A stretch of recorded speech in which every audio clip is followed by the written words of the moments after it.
Welcome to రాజనీతి.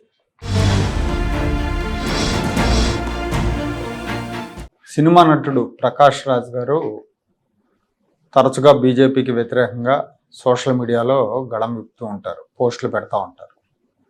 BJP మతం పేరుతో ప్రజల మధ్య విభజన తీసుకొస్తుందని, హిందూ ఉన్మాదాన్ని పెంచి పోషిస్తుందని ఈయన విమర్శలు చేస్తూ ఉంటారు. బీజేపీ వ్యతిరేక పార్టీలకు, బీజేపీ వ్యతిరేకంగా ఉండే నాయకులకు మద్దతుగా ప్రకటనలు చేస్తూ ఉంటారు.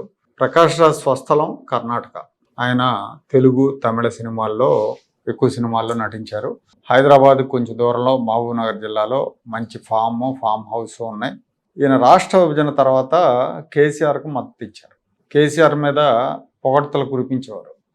దేశంలో మిగతా రాష్ట్రాల విషయాలకు వస్తే బీజేపీకి వ్యతిరేకంగా కాంగ్రెస్ని సమర్థించేవారు. తెలంగాణలో మాత్రం కాంగ్రెస్కి వ్యతిరేకంగా కేసీఆర్ వైపు ఉండేవారు. ఆంధ్ర ముఖ్యమంత్రి చంద్రబాబు నాయుడుకి హైదరాబాద్లో ఏం పనని అప్పట్లో 2014-15 సమయంలో ప్రశ్నిస్తుండేవాడు తరచుగా. చంద్రబాబు ఉమ్మడి రాష్ట్రానికి ముఖ్యమంత్రిగా పనిచేశారు కాబట్టి ఆయన హైదరాబాద్లో ఇల్లు ఉంది, హైదరాబాద్లో ఉంటాడు. దాన్ని ఈయన తప్పుపడతా ఉండేవాడు. నీకు ఇక్కడేం పనని మాట్లాడేవాడు. మరి ఇతను కర్ణాటక అతను. సినిమాల్లో నటిస్తే నటించవచ్చు, తెలుగు, తమిళ, మలయాళం లేకపోతే హిందీ సినిమాల్లో. తెలంగాణలో నీకేం పని అని ఎవరినైనా ప్రశ్నిస్తే దానికి ఇతనే సమాధానం చెప్తాడు. చంద్రబాబు నాయుడు సైబరాబాద్ క్రియేట్ చేశానని, ఐటీ రంగాన్ని తెచ్చానని చెప్పుకోవడానికి కూడా ప్రకాష్ రాజ్ తప్పుపట్టేవాడు అనేక సందర్భాల్లో. ఇతను ఏంటంటే తనకు తాను ఒక ఇంటలెక్చువల్ అని ఫీల్ అవుతూ ఉంటాడు. మంచి నటుడే కానీ షూటింగ్లకు సరిగా హాజరు కాడని, చాలా ఎరగంట్ బిహేవియర్ అని గతంలో ఇతని సినిమా షూటింగ్ల నుంచి బహిష్కరించిన సందర్భాలు ఉన్నాయి. తెలుగు నిర్మాతలు 6 సార్లు బహిష్కరించారు ఇతన్ని.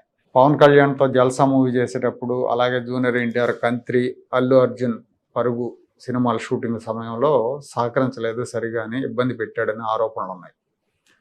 మూవీ ఆర్టిస్ట్ అసోసియేషన్ ఎన్నికల్లో ఇతను మంచు విష్ణు పోటీ పడ్డారు ప్రెసిడెంట్ పదవి కోసం 2021లో. ఆ సమయంలో మెగాస్టార్ చిరంజీవి కాంపౌండ్ అంతా కూడా ఇతనికే సపోర్ట్ చేసింది. ఆ ఎన్నికల్లో మంచు విష్ణు గెలిచాడు. తనను ఓడించారనే అక్కస్తో మా సభ్యత్వాన్ని వదులుకున్నాడు ఇతను. అంతకుముందు 2019 ఎన్నికల్లో బెంగళూరు సెంట్రల్ నియోజకవర్గం నుంచి లోక్సభకు పోటీ చేశాడు. 29,000 ఓట్లు వచ్చినాయి. డిపాజిట్ కోల్పోయారు. ఇప్పుడు ఇతని గురించి ఎందుకు చెప్తున్నా అంటే పవన్ కళ్యాణ్ మీద పరోక్షంగా విమర్శలు గుప్పించాడు. ఈ మధ్య పవన్ కళ్యాణ్ జనసేన పార్టీ తెలంగాణలో పోటీ చేస్తుందని ప్రకటించిన సంగతి అందరికీ తెలుసు. ఈ వివాదంలో పవన్ కళ్యాణ్, కొంతమంది తెలంగాణ వాదుల మధ్య వివాదంలో కాంగ్రెస్ నేతలు కూడా పవన్ కళ్యాణ్ మీద విమర్శలు చేస్తున్న సందర్భంలో ప్రకాష్ రాజ్ ఈ ట్వీట్ పెట్టారు. ఏమని పెట్టారు? ఉత్తినే వస్తున్నారా, ఒత్తులతో వస్తున్నారా, సింగిల్గా వస్తున్నారా, మీరు వస్తానంటే మేము వద్దంటాం అంటూ సెటైరికల్గా పెట్టాడు. ఈ ట్వీట్ మీద జనసేన కార్యకర్తలతో పాటు సినిమా నిర్మాత, నటుడు బండ్ల గణేష్ తీవ్రంగా స్పందించారు. నీకెందుకురా ప్రతి దాంట్లో వేలు పెడతావు? అసలు నువ్వెవడవి? తమిళోడివా, తెలుగుడివా? నీ ఊరేంది? నీ కథ ఏంది? ప్రతి ఇష్యూలో చేరి జడ్జిమెంట్ ఇవ్వడానికి నువ్వేమన్నా జడ్జివా, ప్రధానమంత్రివా అని బండ్ల గణేష్ ఘాటుగా రిప్లై ఇచ్చారు. ప్రకాష్ రాజ్ ఇటీవల కాలంలో పవన్ కళ్యాణ్ ఏదో ఒకటి అనటం, ఆయన ఫ్యాన్స్ ఈయన తిట్టడం తరచుగా జరుగుతూ ఉంది. తిరుపతి లడ్డు కల్తీ నెయ్యి అంశం బయటపడినప్పుడు ప్రకాష్ రాజ్ చంద్రబాబును తప్పుపట్టాడు, ముఖ్యమంత్రి చంద్రబాబుని. అంతకుముందు కల్తీ చేసిన వదిలేశాడు, దాన్ని వెల్లడించిన ఆయన తప్పుపట్టాడు. అప్పుడు డిప్యూటీ సీఎం పవన్ కళ్యాణ్ ప్రాయశ్చిత్త దీక్ష చేస్తే దాన్ని ఘాటుగా విమర్శించాడు. మీరు డిప్యూటీ సీఎంగా ఉన్న రాష్ట్రంలో ఈ ఘటన జరిగితే దోషులను శిక్షించకుండా ప్రాయశ్చిత్త దీక్షలు, ధర్మదీక్షలు చేస్తూ మతం రంగు పూస్తూ దేశవ్యాప్తంగా భయాందోళన ఎందుకు సృష్టిస్తున్నారు అని ఆయన ప్రశ్నించారు.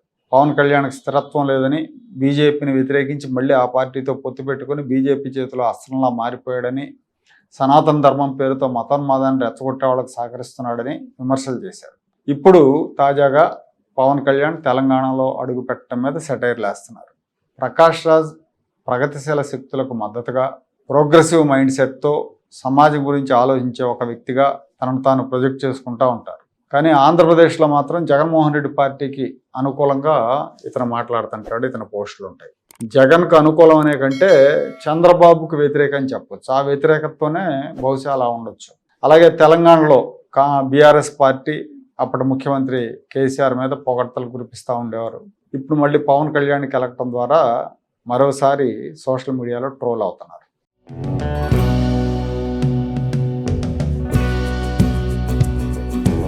Like, share and subscribe to Rajaniti channel.